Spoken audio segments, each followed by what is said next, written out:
ట్రాన్స్ఫర్కి ఇంత రేట్ అని పెట్టారు మా డిపార్ట్మెంట్లో. నేను వచ్చిన తర్వాత అదేం లేదు. చాలా స్పష్టమైన ఆదేశాలు ఇచ్చాను. ఎక్కడ కరప్షన్ జరగడానికి వీల్లేదు, ఎక్కడ అన్యాయం జరగడానికి వీల్లేదు, ఎక్కడ లంచాలు జరగడానికి వీల్లేదు అని మీరు చెప్పారు. శభాష్, మంచి మాటలు చెప్పారు. అభ్యంతరం ఏమీ లేదు. ఏం జరుగుతుందండి ఇక్కడ? అసలు లోకేష్ బాబు గారు డబ్బులు ఏందో ట్రాన్స్ఫర్ చేస్తున్నాడా? అక్కడ దాకా ఎందుకు?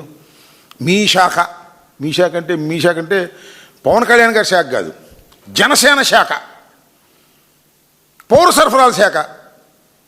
సీజ్ ది షిప్ అన్నారు. సరే, షిప్పు సీజ్ చేయకపోయినా సంగతి అది అక్కడ పెట్టండి. దాని సంగతి బియ్యం అమ్మకం ఆగిందా చెప్పండి పవన్ కళ్యాణ్ గారు. కూటమి ప్రభుత్వం వచ్చిన తర్వాత బియ్యం అమ్మకం ఆగిందా అడుగుతున్న సమాధానం చెప్పండి ప్లీజ్. కొట్టేస్తున్నారే. కాకినాడ రేవు నుంచి బ్రహ్మాండంగా వెళ్ళిపోతున్నాయి. మధ్యవర్తులు డబ్బులు సంపాదించుకుంటున్నారే, దానిలో క్యాష్ మీకు వస్తుందే. మనోహర్ గారికి శుభ్రంగా తీసుకుంటున్నారే, సర్దుకుంటున్నారే. మీరు నీతి గురించి నిజాయితీ గురించి చెబుతుంటే ఎట్లా ఇన్ని సచ్చేదట్టు మేము నాకు అర్థం కాల.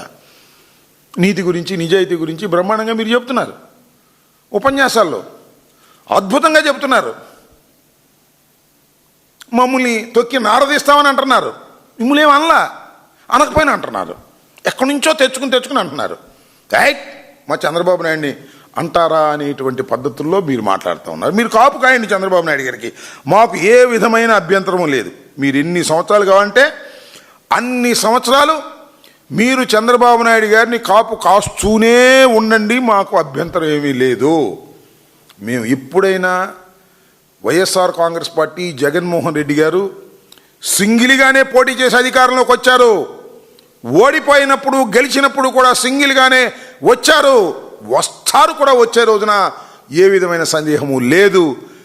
ఎవరినో దేహి అని పదవులు తీసుకోవాల్సిన అవసరం లేదు. ఇంకా మీరు పదవులు ఇంకా మా వాళ్ళకి రావాలని వాటాలు వేసుకుంటారు, చేసుకోండి అని నాకు తెలియగలుగుతాను. పవన్ కళ్యాణ్ గారు, మీకు బంధుప్రీతి లేదు, మీరు చాలా సిన్సియరు, అవినీతిని సహించరు. మీ అన్నగారికి ఎమ్మెల్సీ ఎందుకండి ప్లీజ్ చెప్పండి. మీ కులతత్వానికి వ్యతిరేకం మీరు. 2 మంత్రులు ఇస్తే 2 ఓసీలకి ఎందుకండి? బీసీలు మీ పార్టీకి అవసరం లేదా? ఎస్సీలు మీ పార్టీకి అవసరం లేదా? పవన్ కళ్యాణ్ గారు అన్నగారు ఎమ్మెల్సీ కావాలా? అది కూడా కాదండి. ఇంకో చిత్రం, భలే విచిత్రంగా ఉంటాను నాకు. నేను ఇప్పుడు చూడ రాజకీయాల్లో, ఎందుకంటే పవన్ కళ్యాణ్ గారి కన్నా సీనియర్ నేను. సరే, ఓడిపోతే ఓడిపోవచ్చు, ఆయన ఓడిపోయి నేను ఓడిపోయి, అది వేరే విషయం. మీ అన్నగారికి ఎమ్మెల్సీ ఇచ్చారు, మీ అన్నగారికి మంత్రివర్గంలో స్థానం కల్పిస్తాము అని వాగ్దానం చేశారు. ఏం వాగ్దానం అండి అది? రాసిచ్చారండి. దమే